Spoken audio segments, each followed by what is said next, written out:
Well, as always, pre-calculus classes, good morning, good afternoon, or good evening. We will look at the second part of section 4.3. One of the things you'll see as we work with SOHCAHTOA, there are going to be a lot of application problems, and two of the things that come up quite a bit as you work with application problems are what are known as the angle of depression and the angle of elevation.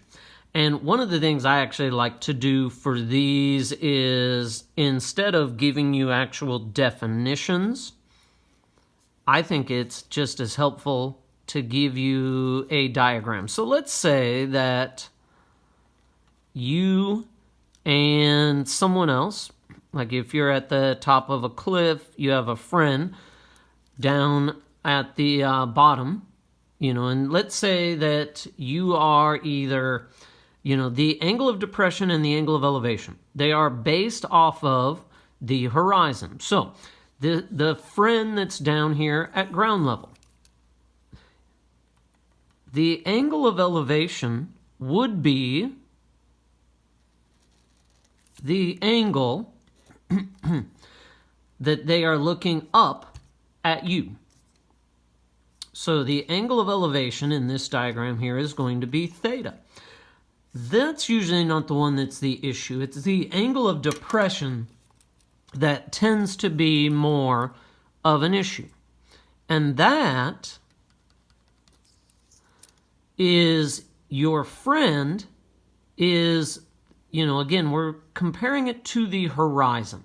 The angle of depression is from the horizon looking straight ahead down. And so here I'm going to use alpha. So again, they're both based on, if you're, straight ahead, angle of elevation is the angle going upward. The angle of depression is the downward angle from the horizon line. Usually the mistake is that angle is placed there, not there. So the other thing that I will mention, because we're assuming, horizon there and there, those are parallel. Well, these two angles are equal, or I guess I should say congruent, because they are alternate interior angles. So again, that's one of those things that, goes back to something you learned in geometry. So a surveyor is standing 50 feet from the base of a large tree. The angle of elevation to the top of the tree is 71.5 degrees. How tall is the tree? Well, let's say we have our tree here. You've got person standing here. Angle of elevation to the top of the tree. My picture is not exactly to scale. That's not anywhere near 71.5 degrees, but the person is 50 feet from the tree. How tall is the tree? Well, basically from ground up, that is what side we're looking for. In relation to the 71.5 degrees, we have the opposite that we're looking for, and we were given the adjacent. So, opposite and adjacent, tangent, 71.5 equals x over 50. For this one, we don't have to worry about cross multiplying.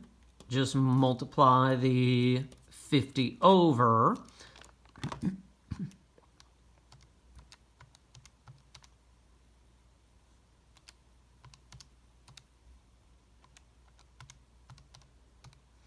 And it's around 149.4 feet. So, and obviously my picture is nowhere near scale, because, the person's probably 5 to 6 feet tall, and that tree is nowhere near that. So, anyway, that's one example there, incorporating angle of elevation. Again, the angle of depression would have been from the top of the tree down to the surveyor. All right, one last example. Person is 200 yards from a river. Rather than walking directly to the river, they have to walk 400 yards along a straight path to the river's edge. Find the acute angle theta between the path and the river's edge. So again, here is our river, and again, person's 200 yards away.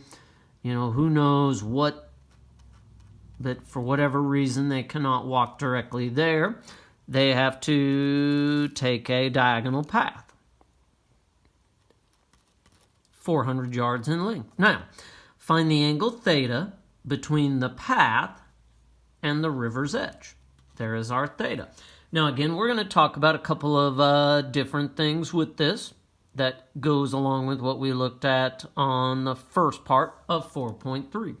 So, again, in relation to theta, we have the opposite leg. We also have the hypotenuse. So, opposite and hypotenuse is sine. So, the sine of theta equals 200 over 400. Well, to get rid of sine, we're going to take the inverse.